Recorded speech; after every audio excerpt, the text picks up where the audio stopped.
Welcome to the Prog School Podcast. My name is Gerald Dalebout, and with me is the legendary Morgan Wick. Today, we are having a very special episode where we break down the second album by Dream Theater, commemorating its 30th anniversary, Images and Words.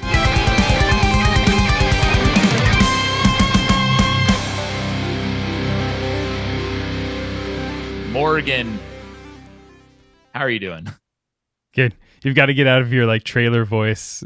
I know. Just do the whole episode like that. Dream. Yeah, actually, that would probably be better if you did that. I mean, that's how intros are kind of cheesy a little bit like that, you know. I think that's the idea. Of it. I have like my cheesy intro. It makes people feel comfortable. The cheesiness, you know. I have my cheesy intro music play underneath you when you do that anyway. So that'll add to it. Yeah. So as part of Images and Words Week here on the Prog School, I figured that we'd do a special podcast specifically talking about this album. I think we had planned to talk about this, but maybe later on down the road. So, but I thought it would be fun just to coincide with the 30th anniversary to do a podcast on it. So yeah, I think it makes sense. Yeah, and this will be an interesting. We were going to do Queensryche, but we're shelving that for this episode. So yeah. Yeah, and actually we'll probably talk about Operation Mindcrime a little bit during this episode because it is part of that, you know, the early progressive metal history. This should be an interesting episode because Dream Theater was like pretty much my entire life when I was a kid. Like a teenager. Really? So what do you, I'm kind of interested in that. Like, how do you come into Dream Theater as a teenager? I know that there's so actually maybe just to back up a bit. I just right up front, I have never been like a huge Dream Theater fan. I spent a lot of time. I've listened to Dream Theater a lot and I can respect their technicality, but it's not something I'm like, you know, I'm listening to and really grooving to. And when I was a teenager, Dream Theater was seen as kind of like what's the word I'm looking for? It was seen as like lame, you know, by certain people that would listen to like thrash metal, like Metallica. They'd be like, "Oh, Dream Theater's over there." That was kind of the idea. It also, for people who were into grunge in the early 90s, like Dream Theater was also really foreign. So it never really meshed with either of those genres. So my perspective was, it was just like, oh, we don't listen to Dream Theater. So how did you come into listening to Dream Theater? So when I was a teenager, I was starting to get serious about playing guitar. And like my family, I don't have a ton of musicians in my family, so I didn't really listen to anything that, I don't know, you consider that interesting. It's like adult contemporary music or whatever, contemporary Christian music. And one of my friends had a bunch of CDs, so he turned me on to like Zeppelin and Van Halen and Ozzy Osbourne, all that kind of stuff. Metallica, I got the Black Album from him and all that. And I started to learn a bunch more on guitar, and I also have, where I really discovered Dream Theater, I have these guitar player magazines I would get every month. And they would have lessons in the guitar player magazines, and I would cut them out and I'd put them in a binder, which I still have. It's like full, this binder. Oh, wow. Of these lessons. And one of the lessons was by a guy named John Petrucci. And I thought the lesson was really good. And I think at that time, I don't know, it was 2004, 2005. I just went on iTunes because you couldn't like listen to full songs. So I went into iTunes and like listened to the preview of a song from Train of Thought, which is their newest album at that time.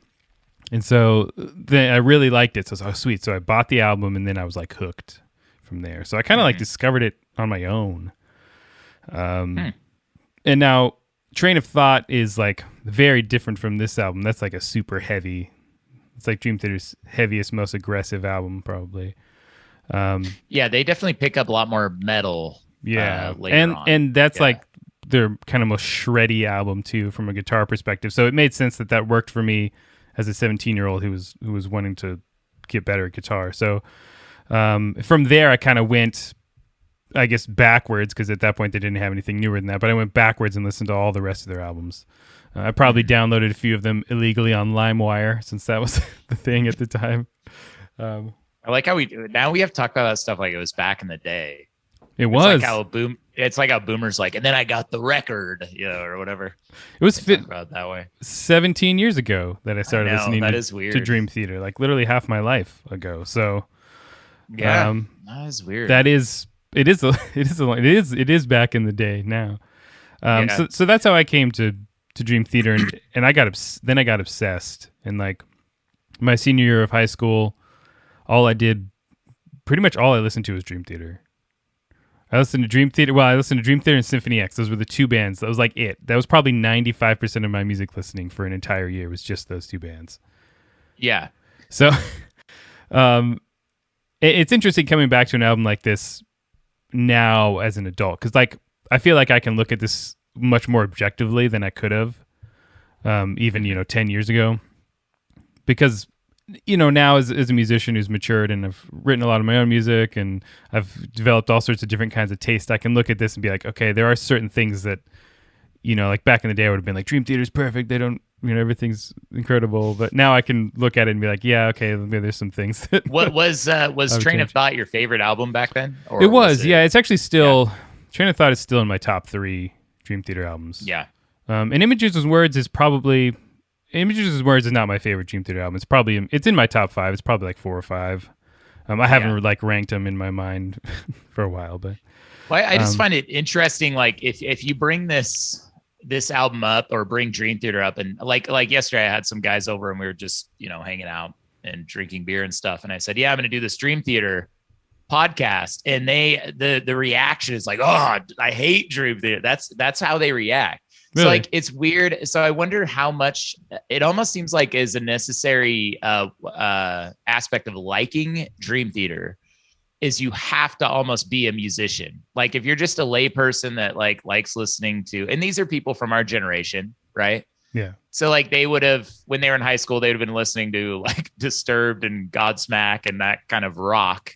But when they hear Dream Theater, they're like, no, I want nothing to do with that. What's really weird about that is like, someone like me, so I got into Dream Theater when all that other stuff was popular, all the stuff, Godsmack and all that stuff you're talking about, and I hated all that stuff. Yeah.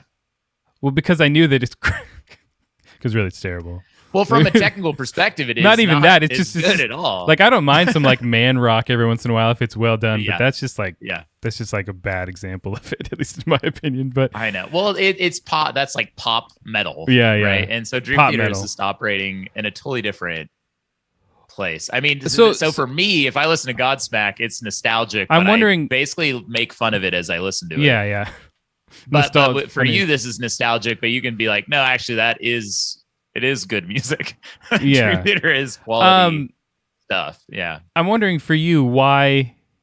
So I know that you like Haken, for example, because we went to a concert before, and like Haken to me is basically modern Dream Theater. I mean, they have their own sound now. They've definitely evolved beyond that, but especially their early albums and stuff.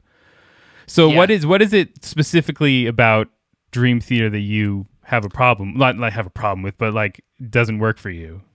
Yeah, I've been really trying to think about exactly what it is about it. Is it the vocals? Album, so this album particularly, part of it is the vocals. Okay.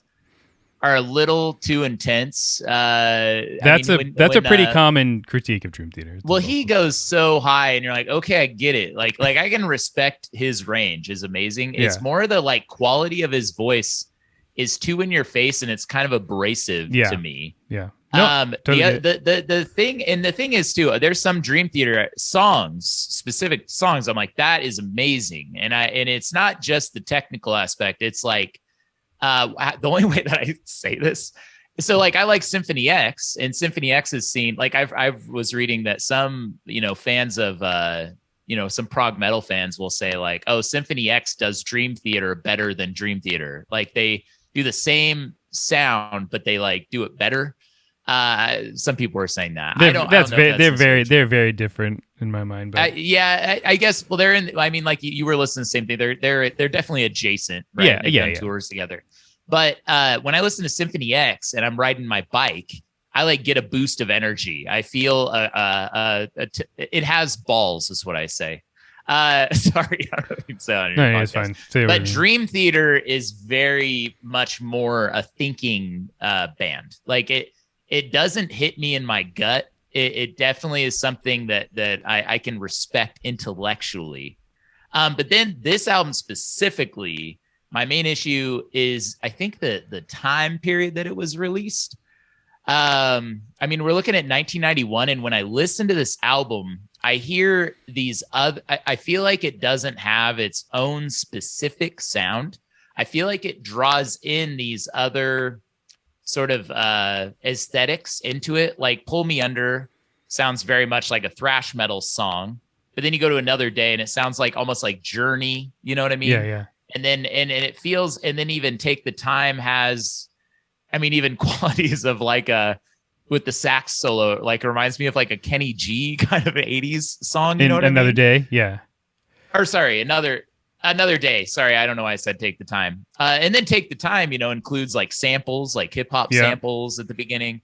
And so I feel like they draw in, it's like this mesh of all these different things, but I feel like in this album, they never quite find their own sound, although there are a few songs that do.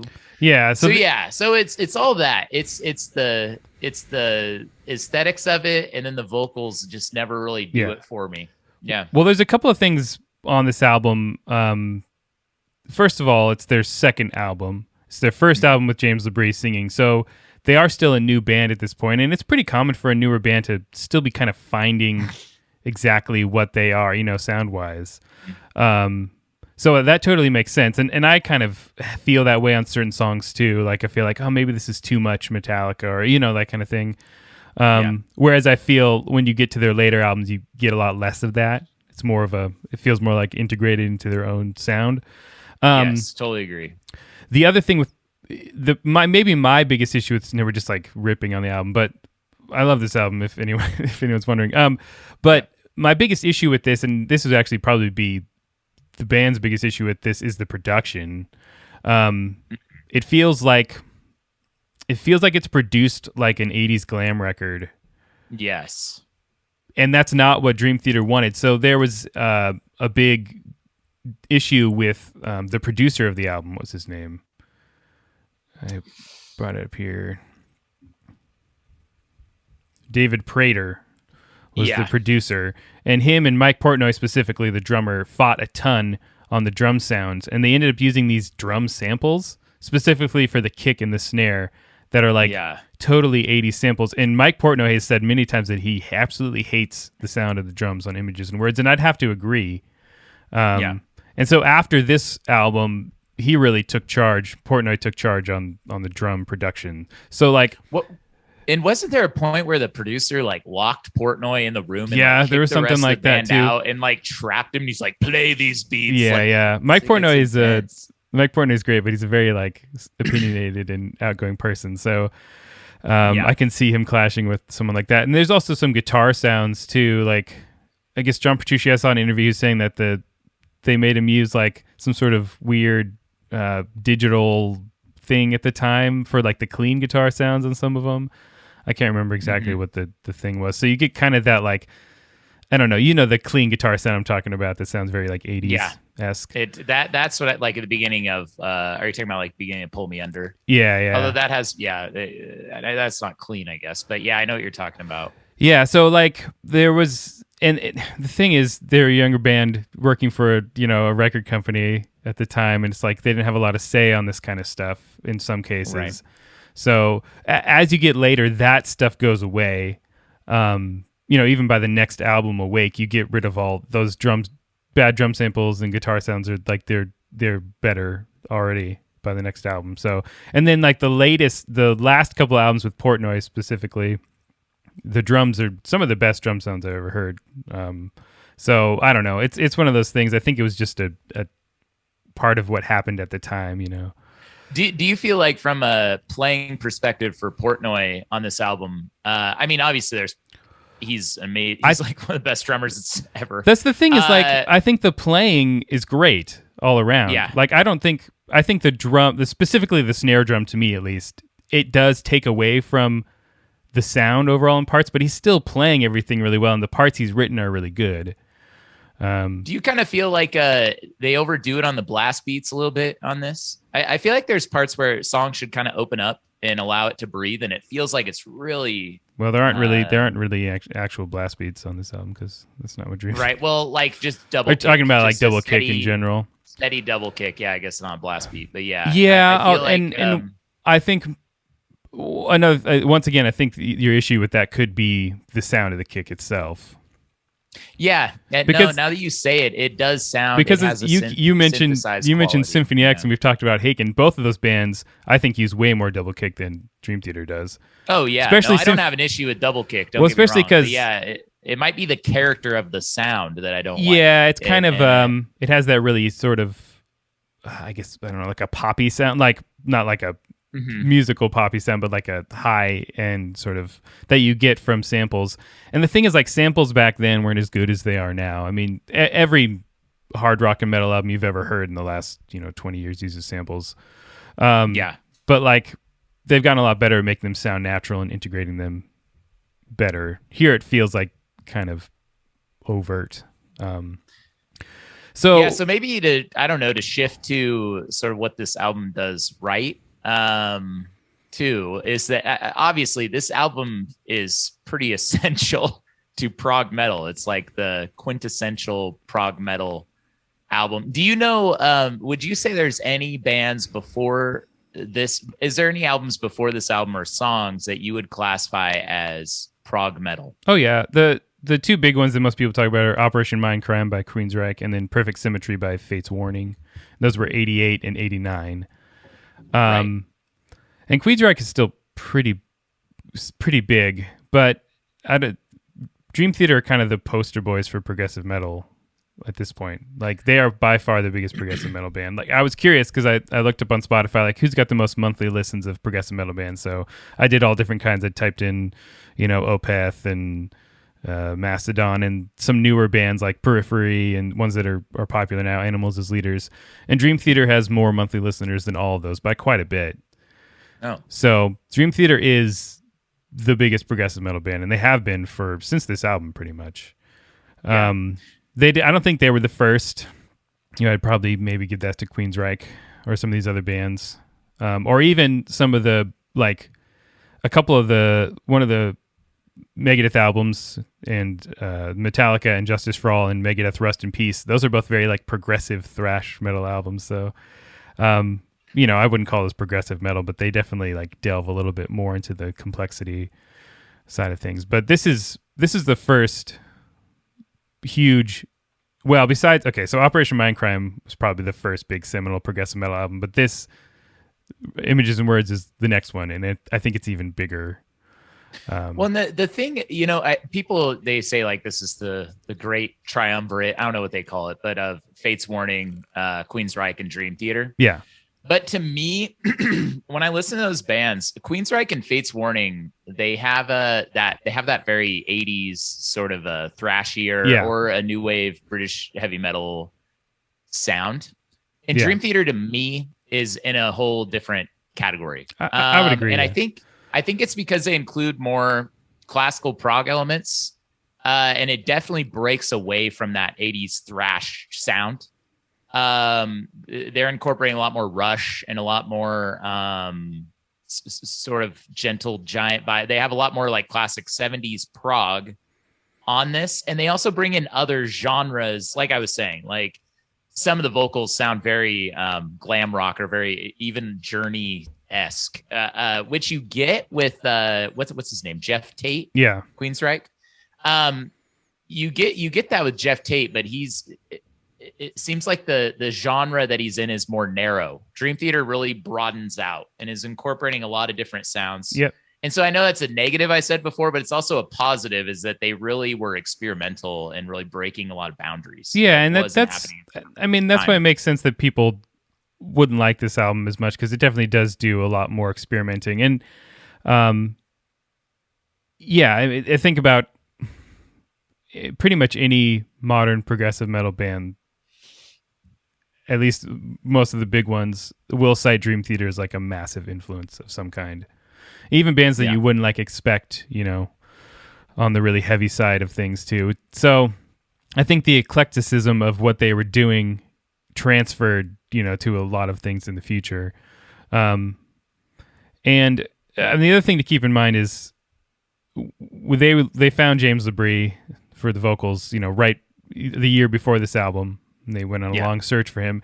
And back in, 90, 91, the type of vocalist that you would look for in a metal band was very different from what you look for now. Like they specifically wanted someone who sounded like Bruce Dickinson or Jeff Tate. Right. What was was it Charlie Dominici was on their first album. He's actually sounds fine, but he wasn't. So they had a vocalist after him, correct? No. They had him. They auditioned like a ton of people for like a year and a half. And then they finally came across James LaBrie, who actually did sing in a glam metal band before he joined Dream Theater. Right. Is it called? Winter Rose. Winter Rose. Because he's from Canada. That really summarizes vocals for me, I think. Is this the name of that band? But Dominici was very much like a Bruce Dickinson vocalist. And in fact, I think they fired him because he was like on stage, like copying Bruce Dickinson so hard that it like offended the audience. Maybe. I don't know if you read about like. Well, I think they didn't. They felt that he couldn't do the kind of really acrobatic vocal stuff that they wanted. Was kind of the well, there was a show. I think it wasn't in Long Beach, but he said, "Scream for me, Long Beach," because Bruce Dickinson said that, and the audience was like, "We're not Long Beach." Like it was Bayshore. That's where it was at. That's funny. And so they were really turned off, and they're like, "Okay, we need to get a different singer." And so if you listen to some of their other stuff where they cover like Iron Maiden and Queensryche and stuff, especially on these new demos that they're releasing on Spotify, you can listen to a lot of those. So they do like the Mark of the Beast and stuff like that. And LaBrie crushes. I mean, he just crushes those songs. Yeah. And you can really tell it. That's his wheelhouse, is that new wave British heavy metal sort of sound.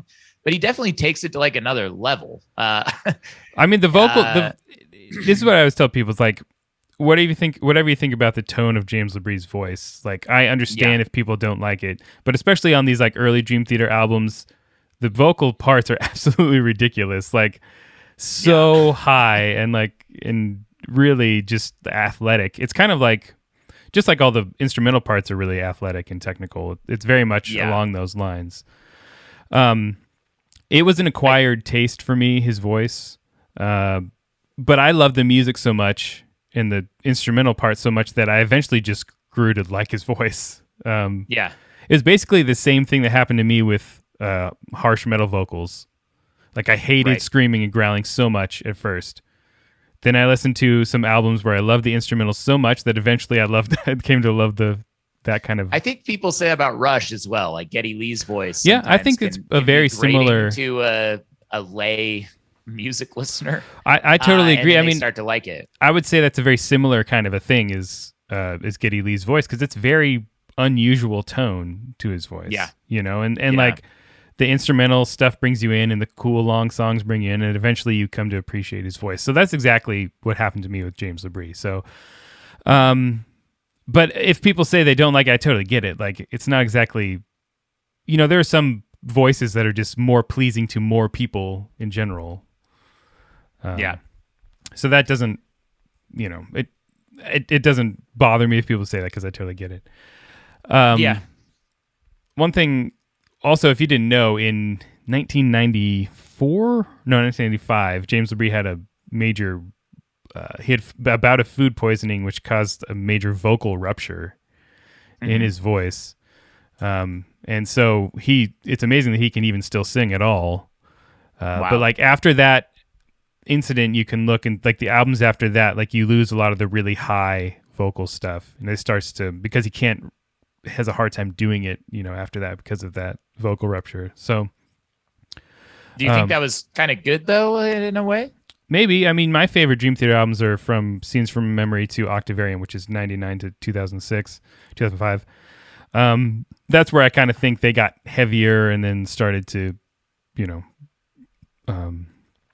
I think on YouTube there's a video and they cut together when LaBrie really goes off on his vocals, and they cut them together all back to back, and it's just like like the really high stuff. Yeah. And you just realize you're like, this is a little excessive. And what's weird is that even though it's amazing he can do that, some of his best vocal parts that I like on this album is when he is scaled back, like on even the beginning of Take the Time. I think it's Take the Time. Yeah. And the verses of Take the Time. Like I like those vocals. I'm like, okay, I can get into this more. And then it gets like super really high wailing. Yeah. And it's not, like I said, like, I'm like, wow, it's amazing, but it's not something that I like enjoy listening to, I guess. Yeah. Well, I mean, I also have like a weird soft spot for like hair metal too. So like that kind of stuff doesn't bother me as much, mostly because I loved Van Halen so much.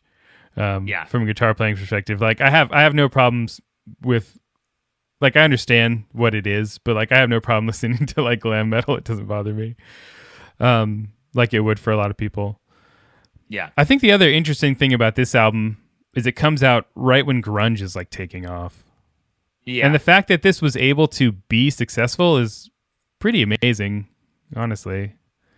Yeah, I mean, technically, Dream Theater is a one-hit wonder, right? Pull Me Under is their only hit song. I don't know if you can be called a one-hit wonder if you're the biggest band in an entire genre.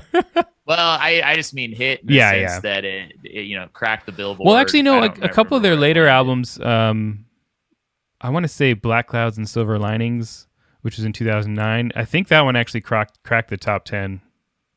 No, I think it did, but this is the only album that went gold. Right? This is their best-selling album, and Pull Me Under is their biggest hit by far. It got actual, radio play and MTV rotation. So right, I'm trying to think. So Dirt, the album Dirt by Alice in Chains is seen as sort of. Yeah, is seen of the transfer from the thrash metal 80s sound of like Metallica to the grungier early 90s alt rock sort of sound. Yeah. And they're in the middle of that, but they don't fit. I mean, Pull Me Under, I could definitely see if somebody's listening to Metallica, like, oh, sweet, Pull Me Under, this is great. And also that song's very straightforward. I mean, it has amazing riffs, but it's definitely not very progressive, like in its composition. That's probably why it became more popular, because this was about a year after the Black Album, so it totally makes sense that more Metallica style song would be right. So that still resonated, but they're just they're just falling from a completely different tradition. They're falling from Rush and Iron Maiden. That's where they're coming from, and there just isn't a lot of representation for that type of music in the early 90s. Dream Theater is the band. Yeah, carrying that torch. And the thing is, even back then, it's like there's always been a lot of musicians who want to listen to music that's like I don't necessarily think that Dream Theater writes music for musicians, but most of their fans are musicians. Most of the people that really love them. So I can totally see where it's like all that's on the radio is just grunge all the time. So having a band like this come out, if someone's like, studiously practicing guitar for 4 hours a day, like this would work for someone like that really well. Yeah. And there's definitely a void that Dream Theater filled during this time. And they kind of kept the progressive thing alive during this time. They were one of the big reasons that kept alive. And then it's had like a big resurgence since then. Especially, I think, in a lot of ways because of Dream Theater. So, well, who's really carrying on the prog torch in the 90s? I mean, the 80s, you have a lot of The thing is that by that point, all your old school, prog rock bands are pretty much done, or they've turned into pop bands like Genesis or Yes 80s and 80s Yes, which we can. And even that's the 80s. That's the 80s, Yes is though. not present, isn't on the scene really in the 90s. Rush had a few albums. Rush kinda, not really. But not really. I mean, yeah. So really, I mean, the importance of this album, whether you really enjoyed this album on its own, it's like there's an importance to this album because it kind of carried, in a lot of ways, helped to carry prog through the 90s. So yeah, I listened to. Well, I guess Porcupine Tree, but they don't really get popular until. No, I mean that kind of stuff happens in the 2000s, like other bands like that going forward. So I listen to Primus, and they're technically considered prog, but they really fit their sound was really riding on the alt rock. Yeah. They were with Nirvana and Morphine and Alice in Chains and all those kind of bands. Yeah. Opeth, I guess, but they're even still. Opeth's big 90s. album is first big album is Blackwater Park, which is 2001. So yeah, and that's I think of that as like a whole nother side of progressive metal. That's like the death metal influence, like that super heavy side of progressive metal, right? Which that coincides, that like comes in line with the Dream Theater style. Like later, that's how you get bands like a lot of the modern, really heavy progressive metal bands who are like super eclectic and technical, but also really super heavy. But. Yeah, I mean, I'm looking at some lists. They're from the 90s, and not a lot of these are jumping out at me as prog really. I mean, Tool, obviously. Yeah. Tool is, I would say, after Dream Theater. Tool's a big one. Yeah. Tool's even very mainstream. Also, they're kind of on the alt rock side too in some ways. Yeah. They're with. I mean, even Primus's drummer played with Maynard on. I can't remember his other thing. So yeah, they're more in that mainstream sort of. This sound. kind of I mean, for this kind of prog that's influenced by Yes and all the kind of classic prog metal bands, like that's a big part of why this album is so important. There's a reason why I'm doing all this stuff for the 30th anniversary of this album. Not even necessarily, as I mentioned, that this is my favorite Dream Theater album or my favorite Dream Theater era, because it's not. But I understand the importance of this album to pretty much, basically everything that I do. I owe my entire musical career to this album in a way. Yeah. Since Dream Theater was what kind of like pushed me to take music even more seriously. Yeah, I figure it'd be a good chance for us to kind of go through the songs really quickly. Obviously, we've talked a lot about just the album in general already, so we don't need to spend too much time on each of these. But Pull Me Under, as you mentioned before, is really Dream Theater's only big hit.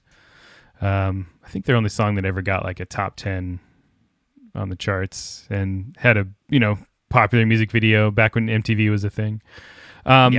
This is actually, for me, one of my least favorite songs on the album. I like all the songs on this album, but I don't know. I feel like the Metallica influences are maybe a little too much sometimes for me. The intro guitar riff is like, holy cow, this is a 80s thrash song. Yeah, but the other thing what is is that effect called? What is that effect called that's on that? It's like a chorusing effect on it, yeah. It's just a chorusing effect on the guitar. Yeah, okay. And I think it might have been, I think it was doubled with acoustic too, so you kind of get like a little bit of layers too. But I will say there are a lot of cool riffs in here, but they're very like classic, The other thing about this album is John Petrucci used standard tuned 6-string guitars the whole time. Now, after this album, there's a lot of lower tuned stuff. So he starts using 7 strings, drop tunings, baritones, and even now on the newest album, they use an 8-string. So you do even get like more of the heaviness later. But this album is there's a lot of stuff that is chugging on that low E string like you'd have with any Metallica riff. That kind of stuff. But the Metallica song is Nothing Else Matters. That's what it reminds me of. The intro. Well, it's totally different notes, but yeah, I guess it's technically it's different notes, key. But the same chorus effect or acoustic. Yeah. I will say that some of these riffs are they're pretty cool though.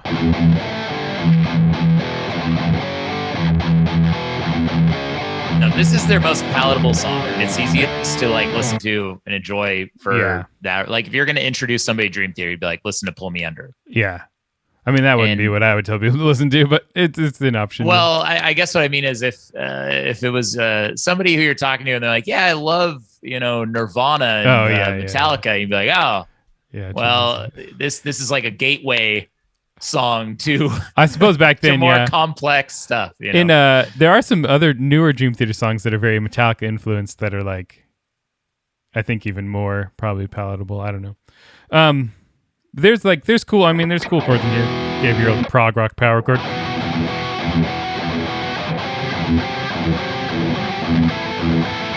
That's the first verse. Then there's like the keyboard solo. Do. Do you like the keyboards on this album? I really do. I like them a lot. I love Kevin Moore. So Kevin Moore was their original keyboardist. And then it was Derek Sherinian for a couple albums, and then Jordan Rudess, who's been with the band the longest. Right. Kevin Moore writes good parts, and like they all work and they fit well. And the keyboard solos specifically are really good. I really like the keyboard solo on Take the Time. Very kind of classic keyboard, prog keyboard. Jordan Rudess, the current Dream Theater keyboardist, is maybe the most talented keyboard player. No, he's ever. He's crazy. But I still really like the way these parts were written here, in general. And Kevin Moore also, I think he wrote the lyrics for Pull Me Under. He wrote lyrics for a couple songs, and Wait for Sleep. He kind of like decided he didn't want to be a musician, like during the recording of the next album, Awake, and kind of just left out of nowhere. I think they were all like shocked when it happened. And he's never done any interviews after that fact. He's never done any of the like reunion shows. I don't think he's even in contact with any of the members of the band. He kind of I think he's like a doctor now. He just like went off and did his own thing. It's funny. So it is really it's crazy funny. To be such a part of such a big band and then just like, I'm out. I mean, maybe maybe they got a little bit of taste of success and he realized that's not what he wanted to do, Yeah. Which is totally fine. But like a lot of this riffing is like stuff that you see in a lot of later Dream Theater stuff, but a lot of I Fear Losing.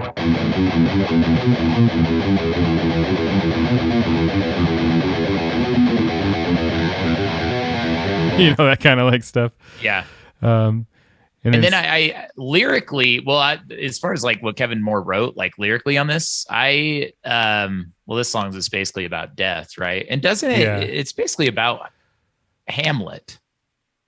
And the only reason I know that is because I just watched The Northman. Oh, I just watched that too. This is The Northman. This song. I was actually going to ask off of Hamlet. I was actually going to ask you if you watched that movie because that movie was awesome. It was awesome. But that's based off the original like Viking tale of Hamlet. Yeah. But yeah, that's what this is all basically about death. Yeah. And Watch the Sparrow Falling is an allusion to Hamlet. Then My Only Father's Son. I didn't realize I ended up looking at like Songs Facts just to verify, and I was like, oh yeah, this is totally about Hamlet, which is pretty cool to bring that like literary allusion into there. It is interesting that this is this is obviously their most popular song and like the most palatable one from here, but the first chorus doesn't happen until almost 4 minutes into the song. So it's still like, this is still a progressive song. That's crazy. That's true. And and the music video that everyone watched and stuff was the entire song. It wasn't like a edited down version. Huh. So it's interesting. Like, I think of this as a palatable Dream Theater song, but at the same time, it is long and it is fairly progressive. It doesn't have quite as many stylistic changes and time signature changes and all that stuff, but yeah, it's still definitely a catchy chorus. Yeah, that's probably the biggest thing is the catchy chorus, which makes it more popular. So yeah, but yeah, I mean, this is a fine song. It's like I think it'd probably rank on the bottom half of Dream Theater songs for me personally. But I like most of their songs, so that doesn't mean it's bad by any stretch of the imagination. Right. So what do you think of Another Day? Another Day is my least favorite song on this album. Yeah, me too. And my main problem, my main problem is the saxophone. I mean, because it's like straight up like 90s, like Kenny G style totally saxophone. Is. So at the same time, though, it's really impressive sax, and I know a lot of people that actually say that's the only redeeming quality of the song.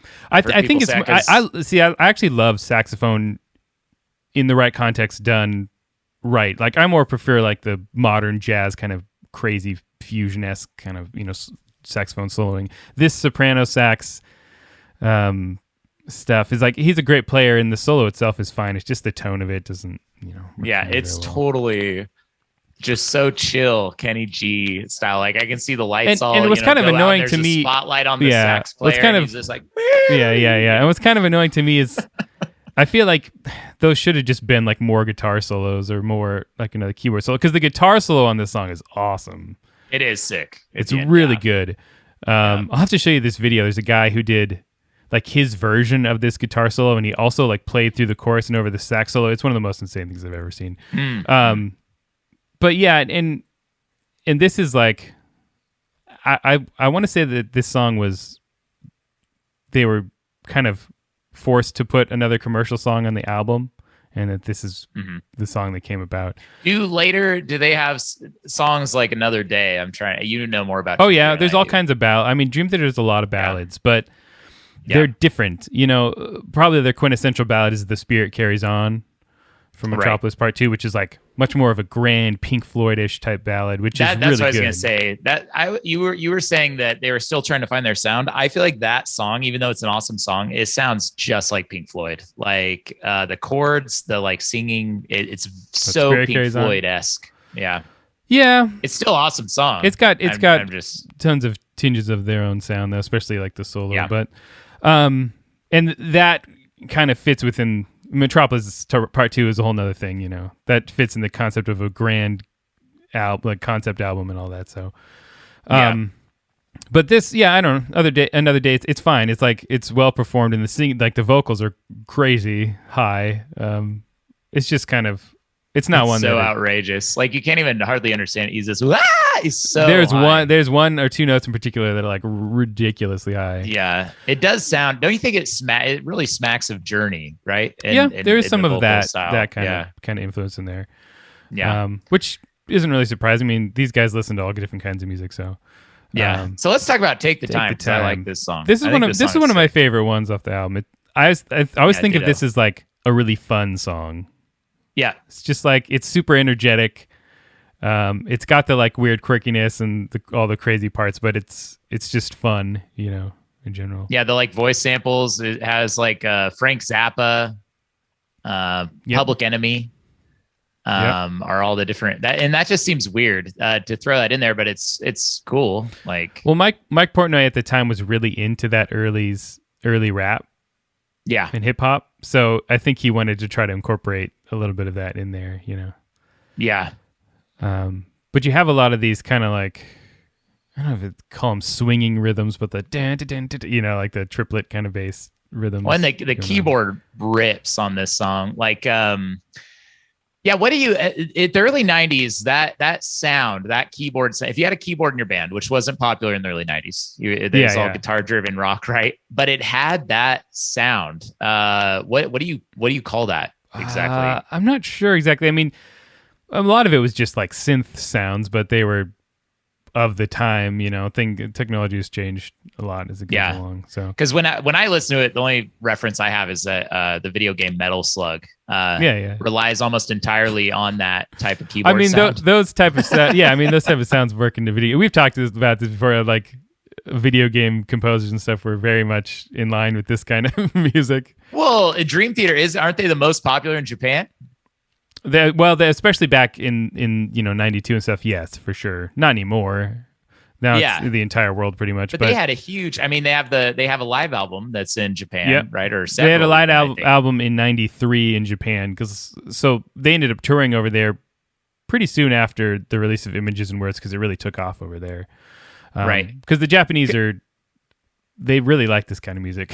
And I mean, you pick it up in a lot of like, so that's why when I listen to this, I'm like, oh, this sounds like a Sega Genesis game. Yeah. Sometimes. Oh, that's funny. No, but I really like this song. I think the choruses are great, and there's lots of really just fun playing. I really like that. Well, the instrumental section in the middle is cool, but there's one part with the funky bam bam bam bam bam. Yeah, that part is awesome.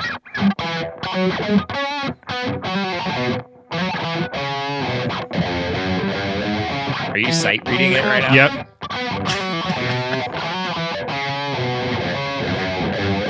And there's like the bass break. Yeah,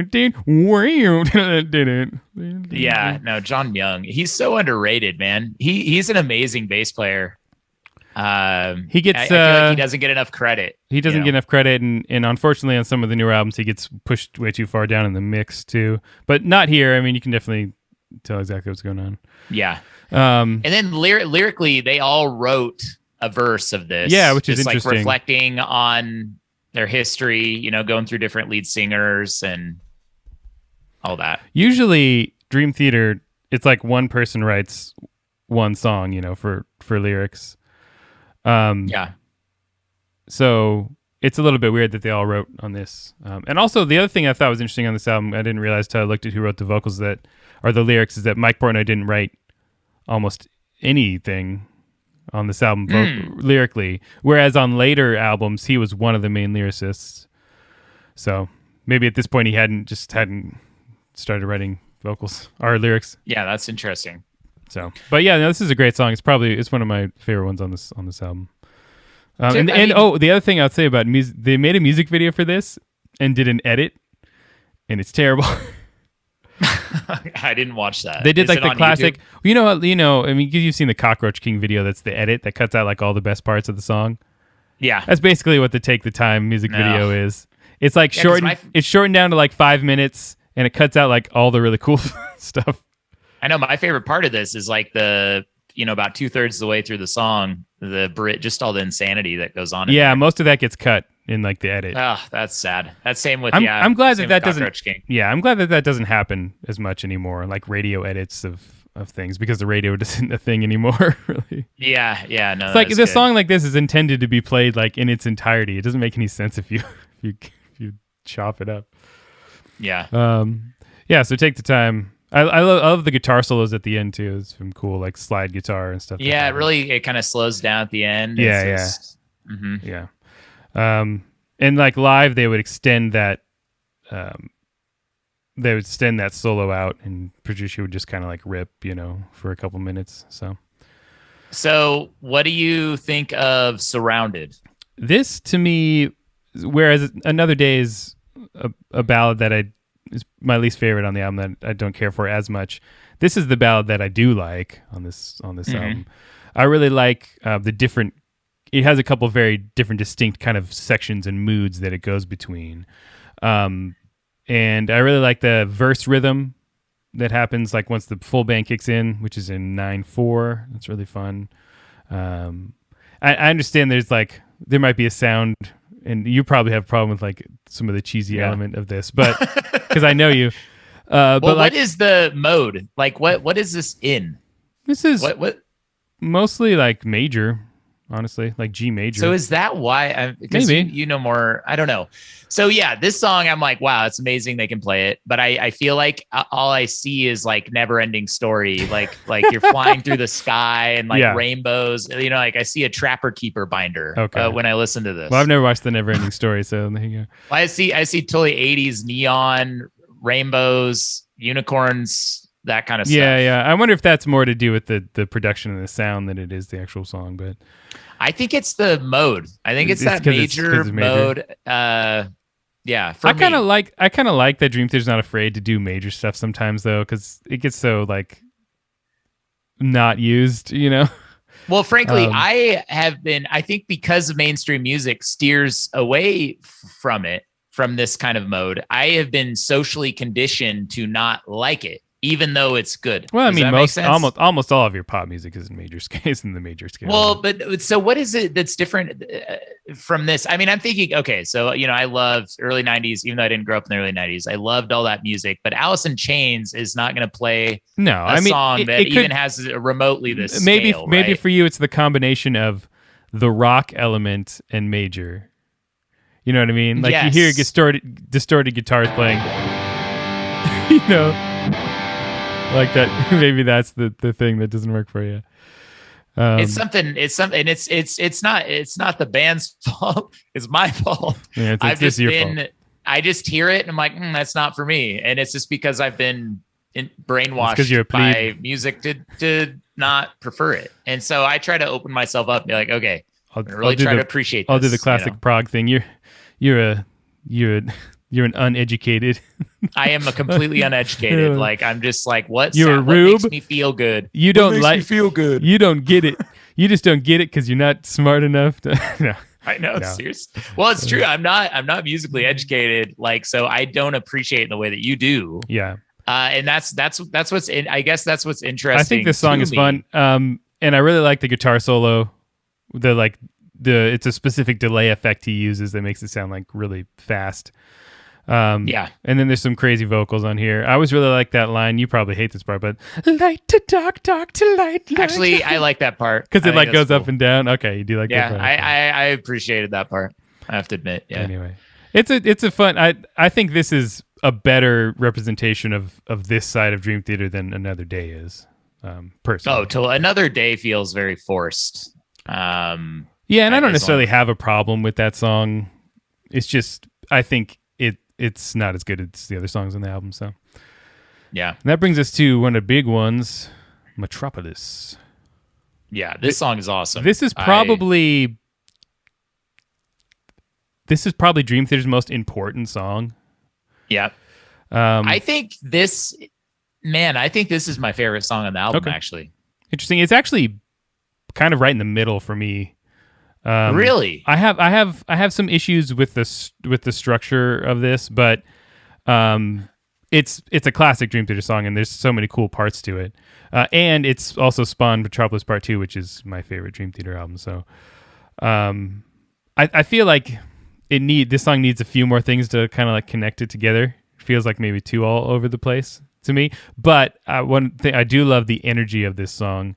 And I love just the balls of this song, if that's to use that word. Yeah, again. I guess I'm looking at how people rank this. So I'm just on a forum right now. So yeah, this either ends up as number 1 or it ends up middle to bottom. It's really all over the place. Like I saw on a Facebook group, a Dream Theater Facebook group, they did like a poll. It was like a shootout of all the different songs, like a bracket sort of a thing, and this song ended up winning. So really. Yeah. So there's enough people that this is their favorite Dream Theater song that it, kind of ranks there. I like it. So from a lay perspective, it doesn't have as much of the cheesy quality. Yeah, no, for sure. It has the technical proficiency and it has really awesome riffs. It does have a lot of cool, there's the whole like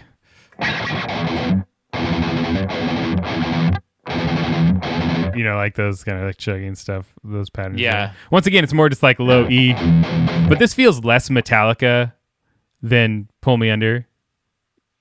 The bass, I also it's about like 5 minutes. There's a crazy bass solo. It just goes insane. Yeah. Yeah. Oh man, Sean Young. Oh. But then to connect it back to our last episode on Rush Hemispheres, right before the solo section, they do the Hemispheres chord.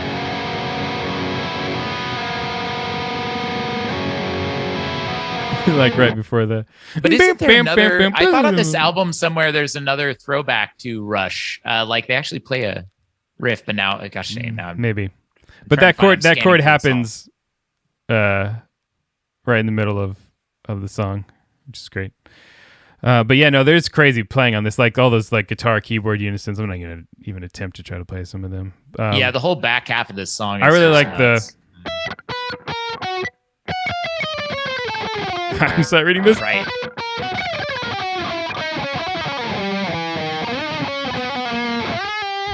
Anyway, that whole part, that unison's really fun. Dream Theater does these big, long, crazy instrumental sections. That's one of their like main things. I don't know. It's kind of like the quintessential version of it, but I feel like maybe it's a little too all over the place and noodly. That's maybe my own. Yeah. That's kind of maybe my issue. But I think the overall kind of vibe and feel of the song is good. They kind of capture that one other element of Dream Theater, which is like the epic kind of quality of Dream Theater. Especially in those like the last part, of the song.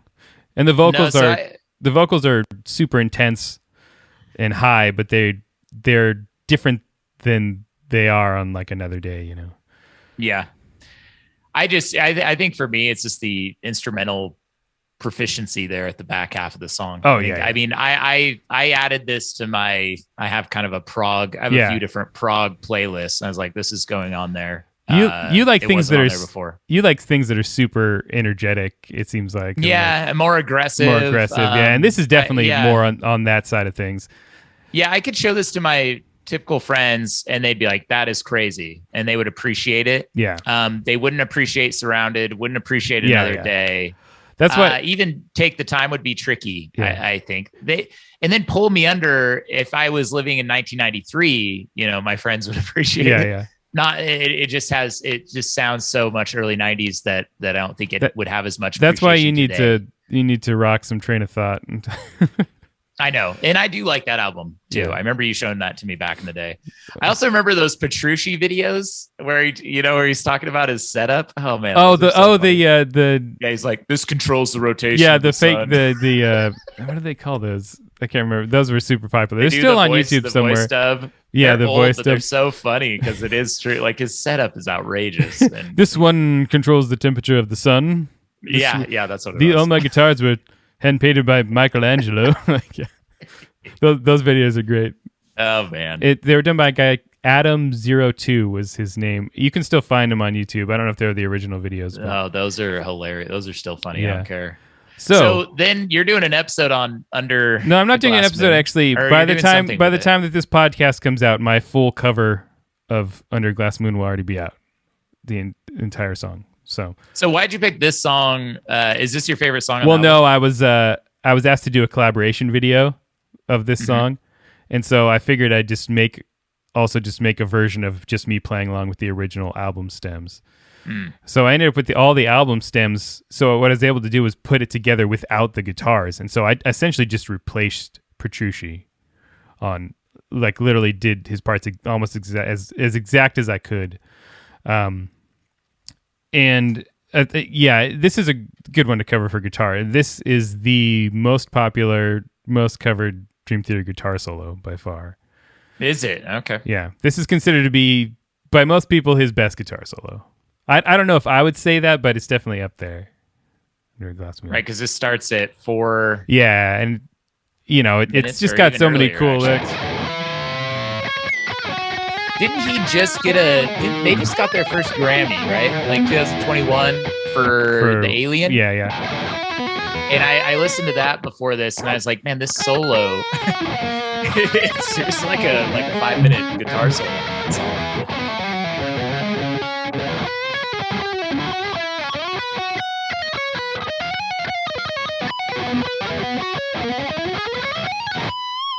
It's just got all kinds of like really fun licks in it. It was really fun to like sit down and learn it properly.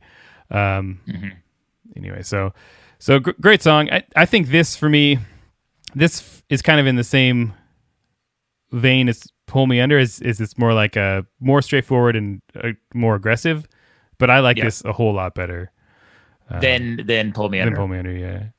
You know what I mean. They feel like they're kind of maybe in the same vein ish.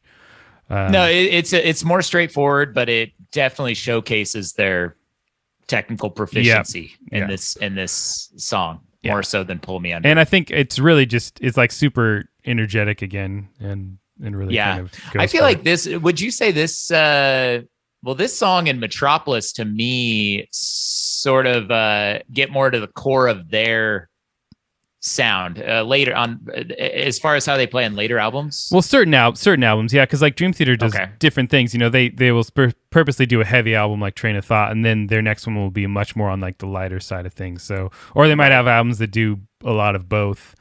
But I think for like the aggressive side, more metal side of Dream Theater, these two songs are good examples of that. Yeah, and I think these two songs are so unique for the time. I can't think of a band that would sound like Under a Glass Moon back then. Yeah.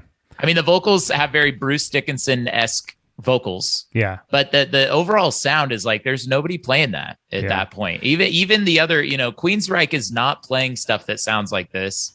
Fate's Warning is not playing stuff that sounds like this. I mean, even just like the chorus riff, because I had to learn this. It's like insane, I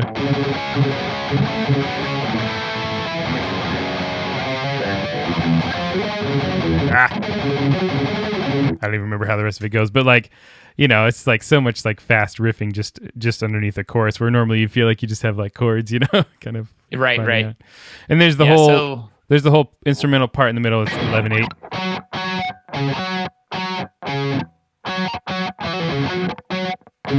Actually 11/4, but so it's cool. This has always been one of my favorites off this album, probably because of the solo, but just the song in general. And there's Wait for Sleep, pretty short little interlude in there, some piano. I kind of think of Wait for Sleep and Learning to Live as almost like one thing, right? Because there is literally the section like Wait for Sleep. that kind of piano pattern actually happens in the middle of Learning to Live. Right. But no, this is a great song. I think this is another good example of kind of like really restrained ballad Dream Theater. Yeah. This one is, the vocals are much more kind of like restrained and not so high, and it's pretty. Yeah, I also like with Another Day, I feel like this doesn't sound like anything else. It sounds more unique than Another Day, and there are some like really interesting rhythms and stuff happening with the piano, and it kind of just showcases the different sides of them, because it's not just like, I don't think you'd hear a band like Queensryche do something like this, obviously. No, heck no. Yeah. Maybe because it's too ballady, but it works for me, especially because it's short too. It doesn't overstay its welcome or anything. And then Learning to Live, this is their first song to break the 10-minute mark. Yeah, which is something they do a bunch. Yeah, now, yeah. Like 6 degrees of inner turbulence. That album, like I think the first 4 songs are all over 10 minutes long. Like, gosh, that's funny. So I like this song too. This is my favorite, and it's not even close. Wait, sorry, this is your favorite? Oh yeah, I go back and forth, but this is in my top 5 Dream Theater songs. It might be my favorite Dream Theater song. Is it just because it has so many different types of? There's a lot going on in here. Yeah, there's a lot going on here. That sort of a Spanish guitar. Yeah, there's breakdown in That's there, fun. and the I think, as I mentioned with Metropolis, that like I feel like maybe it was too all over the place in places. Like this song to me does the craziness, but everything feels a little bit more connected to me from a songwriting perspective. And I like the dynamics of this song, the way it builds to stuff, and like the crazy instrumental part is not as over the top. Like it doesn't feel like they're necessarily just putting as many notes as they can in because they can. Right. It feels a little bit more restrained to me. And I think this one sounds more like 70s prog than yeah, oh yeah, for sure. But it still also has like some heavy riffs. There's like the whole kind of second verse part that's really heavy. And there's it is maybe it's less on the metal side, so I can see why this wouldn't be, your favorite. No, I actually like this song. Yeah. Well, I just meant like you probably wouldn't like it as much as, Metropolis or. That's the thing. Like I actually like this song, even though I do like more aggressive sounding stuff. I just like this song because it reminds me more of like classic Rush or Yes. This does kind of like it does harken back to the epic, Close to the Edge, right? Yes, and that kind of stuff. It like 11 minutes in, it has that kind of jig quality. Isn't that a throwback to an earlier song? We're talking about the very end of the song. Dun, dun, dun, dun, dun, dun, dun, dun, it sounds. It reminds me of another song, and I. Well, it happened. That part happens earlier in the song during the first chorus, right? But I thought that actual part is from an earlier song, but I don't know. Maybe I'm. Well, the part that does. There's the part that's from Wait for Sleep. Is the right, like that whole break. That's right from. Wait, the I thought it sounds. I don't know. I was trying to think. I thought it sounded like an older song or something like that, but maybe I don't know anything specifically. It kind of has that vibe for sure. But yeah, I really maybe the thing that really makes this my favorite is the ending of it, like the way it comes out of the instrumental into that last chorus, and then that whole ending section with the harmonics on the guitar, like just so cool.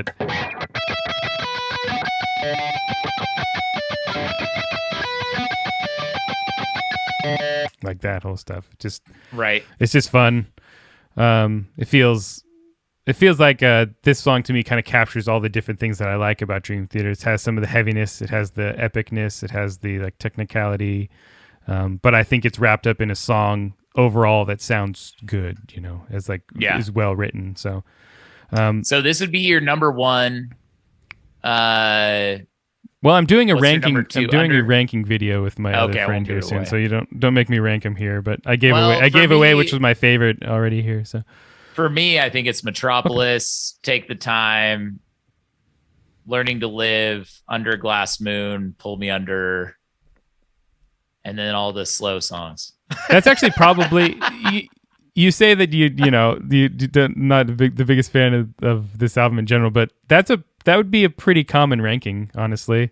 If you I ask think like so. if you ask like a hardcore Dream Theater fan to rank this, Yeah. so, but that's images and words. Yeah. So why should I don't know. Yeah, I guess we can wrap it up. I'm just trying to think of why should a average person, respect Dream Theater? So why should a layman, listen to this album? Why should a layman listen to this album or like this album? Well, I can't force anyone to like anything, I suppose. I think both, and also even to tie in, like, why is this album significant to music as a whole too? But I don't know, maybe that's a whole separate question. We've kind of talked. Why should an average person appreciate Dream Theater? We've kind of talked about the importance of this album already, is where it was kind of carrying the prog torch forward and also pushing progressive metal to different places. A lot of the bands that I know that you enjoy in the prog metal realm, and a lot of my favorite bands, like they owe essentially their entire careers to Dream Theater. So you're talking about like Between the Buried and Me, Haken, those type of bands, yeah. Symphony X is kind of at the same time. Well, I guess, they were at the same time. Animals as Leaders, Periphery, a lot of those kind of like bands that are super popular these days. Yeah, they owe a lot of their success to a lot of them specifically to John Petrucci, but to Dream Theater in general. Mm-hmm. So and myself included, like that's the whole reason the Prog School exists and that I like this music was because of Dream Theater. And like, I don't have, for me, in the Dream Theater is almost more nostalgia now than it is like, I don't sit down, like I sat down and listened to this album for this podcast and I hadn't listened to it for probably a couple of years, like straight through. So like, I'm not in the same place I was when I was like the huge Dream Theater fanboy, but stuff is still important to me. And like, for me, as soon as I turn this on, it's like, I get all those memories of being a 17-year-old back in Alaska, like with I think I had the original iPod with the actual like spinning wheel, It's like any music you loved as a kid, like the second it comes on, you're like instantly transported back to that time. Yeah. So this will always hold a special place in my heart. And it is, as I've talked about, like obviously pointed out a number of things that I maybe have issues with on this album because I'm able to kind of look at it more objectively now, but yeah. And like, I totally get why someone wouldn't enjoy this album or wouldn't like Dream Theater in general. I mean, especially specifically this older stuff. So I would never say like you have to listen to Dream Theater, have to force someone to listen to it. Everyone's going to have their tastes, but. Well, what do you think? So, a lot of the points you brought up is that it influenced prog metal and prog music. I mean, it's a huge impact. Yeah. It's one of the most significant bands. But like, I guess what I'm thinking of is how does it impact maybe mainstream culture or, even like movies or mainstream music? I don't know that it has a big impact there. Probably not, but I mean, now they do bands like Rush, Well, even Rush, Rush, is in that movie with Paul Rudd. Yeah, I guess there's some of that. And they show up, like they'll guest. You would see Rush could guest star on The Simpsons. Yeah. The band of Dream Theater won't. Rush is on Trailer Park Boys. That's true.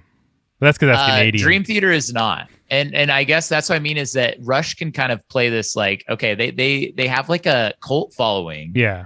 But they also can kind of bleed into mainstream. And I don't see any way of Dream Theater bleeding into. I'm even trying to think of like if movies like in their score maybe use some influence from Dream Theater. Oh, well, no, totally. I mean, movies and video game soundtracks. I mean, yeah. One of my good friends who is another member of A Sense of Gravity, I mean, that's his job is he writes video game music and he's like a progressive metal guy. Like that's his thing, at least originally that was his thing. Right. So there's so many people like that composing video game music, and especially and movie soundtracks too. That kind of influence happens in a lot of that. I don't know that necessarily it has like much of an impact on mainstream music, like the sort of pop music like lineage, but right. I think that's on purpose, because I think a lot of the fans of Dream Theater, they're like I was when I was 18, whereas like if it was popular, it was crap. Now I don't necessarily feel that way now, but that definitely is like there's almost like a thing where it's like you have to be a certain level, have a certain level of understanding of music and appreciation for this to enjoy the music. You know what I mean? Yeah. It's almost like that's I think Pull Me Under, the only thing I think of is that it was in a Guitar Hero. Was it? Yeah. I mean, there's a number of Dream Theater songs that have been in Guitar Hero. Panic Attack was another one, which is which is another one of my favorite, like super heavy Dream Theater songs. Do you think that Dream Theater will ever be inducted into the Rock and Roll Hall of Fame? Probably not. See, that's crazy. Well, I mean, they said that about Rush though. That's true, but Rush it's Rush. They're bigger, much. And bigger Yes, actually, was it Yes pretty late to the Rock and Roll Maybe. Hall of Fame? I mean, it's possible. I suppose. I guess they've won a Grammy now, so they're getting some more recognition. What's funny now is like they get a Grammy now when I think, they're older in their career. I think they're definitely on their sort of down, headed downward spiral. Like I don't dislike the newest albums, but I think that I think they're past their heyday, put it that way. Do you think that's because Portnoy's out? I don't know if I want to get into this conversation. Oh, is that I'm going to get the comments. Prog? No. Yes. That's all I'm going to say. Well, I mean, just from an outside perspective, I don't it's think... like, okay, they had some good albums. Portnoy left, and then it seems like they kind of... Maybe. Seems like Haken and other bands I think it's more that they've been around for a long time. They're getting older, and newer bands are coming in. I don't think it's necessarily that they've gotten like terrible, because they haven't. Like they've kept the quality up. But there was like a period where they were like the kings, and there was no one else, basically. Right.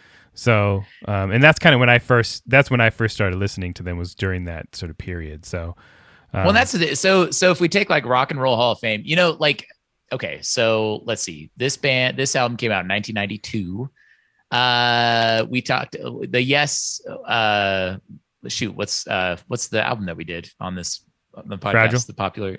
Yeah, that came out like what, 1973? 70, right? Yeah, 70. So there's a 20-year gap. Yes was inducted into the Hall of Fame in 2017. So, by 2037, that's true.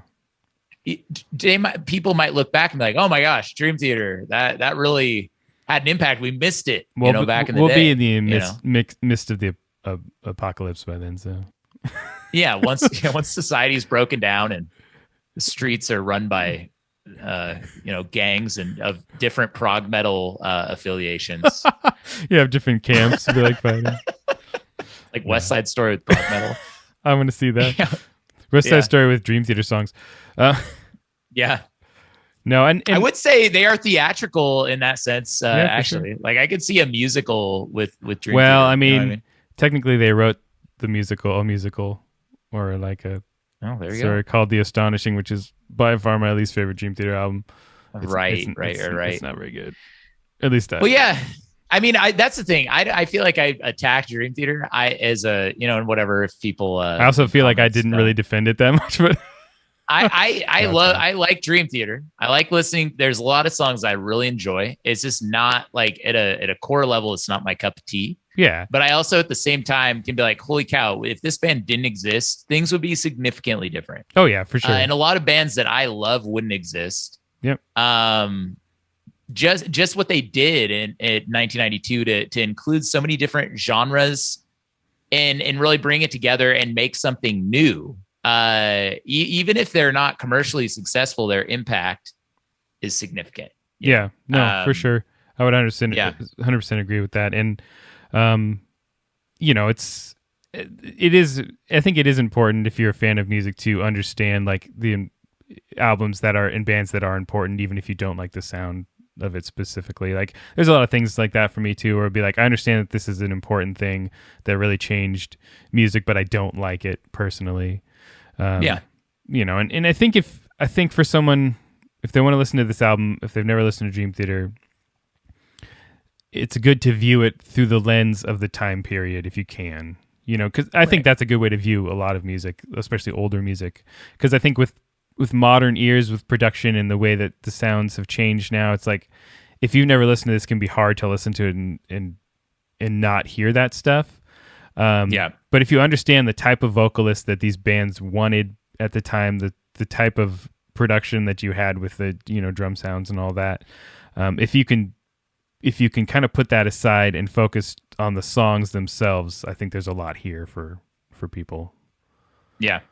It actually wouldn't be, you know, if I was to introduce someone to Dream Theater, I'd start with newer, probably heavier stuff, assuming the person. I think Panic Attack actually would be a song like that, or, you know, something off Train of Thought, or you know, if they're a metal fan, you know, because that sounds much more like modern and aggressive. And then if they enjoy it, then, you know, that's sort of a way to go backwards. A lot of people like to start with Metropolis, you know, Metropolis Part 1 is like, hey, this is the first Dream Theater song. It's like, that's not how I would probably approach it. If someone's a prog fan, then yeah, for sure. But if someone's just a general fan of music, that's not what I would probably do. Yeah, and I think that's what you gave me when I listened to it. I just remember my brother-in-law he's like, don't listen to this band ever. And I was like, okay. Because he was like my music authority. He's like, here's Tool. This is all you need. That's like, okay. Okay, I think that's a good place to stop. We'll see what happens with Dream Theater in the future. I kind of wonder if, you know, it seems like Portnoy right now is not going to come back. I feel like if he came back, it's not going to happen. You don't think it's going to happen? Okay. Because that's the thing right now is how are they going to build a legacy up so that in 2037 they get their Rock and Roll Hall of Fame induction. Well, I don't think there's much more they can do. They have, you know, they have a Grammy now and they have all sorts of other accolades, and they're a pioneering band for a whole genre of music. So yeah, okay. Whether or not they get recognized, who really cares? I mean, it's the Rock and Roll Hall of Fame. I don't know who runs it. It's run by a bunch of bunch of corrupt businessmen anyway. No. Well, it's true. I mean, yeah. Well, it's like getting an Oscar or something now. Does it really even matter? It's like getting an award of any kind. Well, yeah. But you know how like the Oscars used to be like that, like the biggest, like most important seminal movies or whatever, and now it's just like whatever is preaching the right message. That's what it feels like. No, it's true. That's why it's kind of crazy that they got a Grammy, actually. That Dream Theater got a Grammy. I think it's because they'd been nominated a couple times and hadn't won. So was it just a mercy? They're like, you know, this band really deserves it. I think it's more. It was more because it's an awesome song. Yeah, I like the Alien. It actually was not even my favorite song off the new album, but I think it was more of a thing. Is like, it wasn't specifically for that song. It was for acknowledging their career in general. Exactly. But then it's silly. So then it defeats the whole purpose. It's like, okay, what measurements are you using? I don't know. It's kind of like you feel in your heart this band deserves it. Yeah, it's kind of like when Leonardo DiCaprio got an Oscar when really he should have gotten one like way earlier, but they're like, well, yeah, they just missed it. They're like, we have to give him one now. So, you know. Gosh. That's why I don't even follow that stuff. Well, anyway, we're going to get too political here. I think, I don't know what else there is to say about it, man. I think we covered it. Significant album, obviously. And go give it a spin because it's been 30 years, and you know, it's important to remember when big things happen. So, I've got more videos coming for this Images and Words week, including my biggest, probably the biggest video I've ever done so far. So, which might be somewhat controversial. We'll see. Anyway, good. Not as controversial as Gerald just ripping on Images and Words this whole podcast. I know. We'll see. Well, that's the thing. I'm sort of an outside. Like, you'll take all the heat, and I'll just go on with my life. That's fine. I don't really care. I'll just put it all that on guy's you. an idiot. I hate that guy. He doesn't know anything. No. Who is he to have a It's judgment good to have about Dream dissenting Theater? opinions. It's not fun if everyone is just like, yeah, amazing, the whole time. I think the main thing is I'm not an expert by any. Like I'm not. There's people that are listening to this that are way more trained. I'm just giving my perspective, my subjective perspective of this band. That's all I can do. One thing we can all agree on is that 80s Yes is bad. That's objectively true. That's like gravity. That's science. Oh, I have to. No, we're going on too long, but I just saw Haken in Symphony X recently, which was an awesome concert. And I ended up in the tour bus with Symphony X at the end, which was fun. What? You didn't even tell me that. This is the first time I'm hearing about But it. Haken, in the middle of their song 1985, they played "Owner of a Lonely Heart." Like they just broke right into "Owner of a Lonely Heart." They did the entire song and they went back into the guitar. Or did they have the guitar? No, I didn't have a guitar, but they went back into their song. It was great. Good for them. It was actually awesome. I love their sense of humor. Is great. That's it was good great stuff. But anyway. All right. Well, thank you for tuning in to the Prog School Podcast. Yeah. Next time, I'm not actually sure. What are we going to talk about? Sure. Next Well, time? we got to figure it out. But we'll come up with something good. Don't worry. It'll be good. We'll stay in the trajectory. It'll be something from the 90s. Yeah, for sure. Probably. So, yeah. All right. Well, thank you for tuning in, and we'll see you guys all next time. And until then, stay proggy.